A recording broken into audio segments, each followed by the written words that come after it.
بسم اللہ الرحمن الرحیم۔ آج کا سوال اور اس کا جواب۔ سوال ہم سے یہ پوچھا گیا ہے کہ قصر نماز کا طریقہ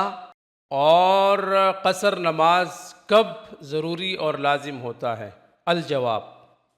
قرآن کریم میں اللہ نے فرمایا وَإِذَا ضَرَبْتُمْ فِي الْأَرْضِ فَلَيْسَ عَلَيْكُمْ جُنَاحٌ، کہ جب آپ اللہ کی زمین میں سفر کرو، آپ گھومو پھرو، تو آپ پر قصر نماز ان تقصروا من الصلاۃ، کوئی گناہ نہیں ہے کہ آپ قصر نماز پڑھیں۔ قصر نماز کا طریقہ یہ ہے کہ جب آپ سفر کے لیے نکلتے ہیں، اپنے گھر سے کم از کم 77 یا 80 کلومیٹر آپ جس جگہ رہ رہے ہیں، جس مقام پر رہ رہے ہیں، جب آپ اتنا دور چلے جائیں تو آپ پر جو 4 رکعت والی نماز ہے، جیسے ظہر، عصر اور عشاء،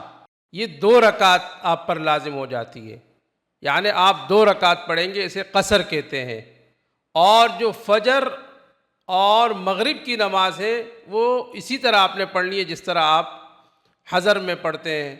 اور اگر آپ کے پاس ٹائم ہے تو آپ فجر کی سنتیں پڑھیں اور آپ مغرب کی جو ہے وہ سنتیں بھی ادا کر لیں، ورنہ آپ فرض پڑھیں، 3 رکعت فرض مغرب کی اور 2 رکعت فرض فجر کی۔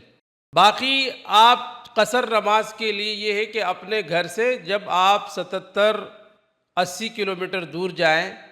اور وہاں پر آپ یہ نیت کریں کہ میں 15 دن تک یا 15 دن سے کم کا مسافر ہوں، یہاں میں رہوں گا، تو آپ پر یہ قصر نماز لازم ہے، پھر آپ پوری نماز نہیں پڑھیں گے۔ ساتھ میں یہ ہے کہ اگر آپ 15 دن سے زیادہ کی نیت کرتے ہیں، یعنی آپ کہتے ہیں کہ میں 1 مہینہ یا 2 مہینے رہوں گا، تو پھر آپ کو اس جگہ پہنچ کر پوری نماز آپ کو پڑھنی ہوگی۔ لیکن اگر اس سے کم کے دن ہیں تو آپ پر اللہ رب العالمین کی طرف سے کوئی گناہ نہیں ہے کہ آپ 4 رکعت والی نماز جو ہے وہ 2 رکعت پڑھیں، اور باقی فجر اور مغرب جو ہے وہ اسی طرح پڑھیں جیسے آپ اپنے مقام پر پڑھتے ہیں۔ اللہ جل جلالہ مجھے اور آپ کو، ہم سب کو قرآن کریم پر عمل کرنے کی توفیق عطا فرمائے۔ جزاکم اللہ خیراً۔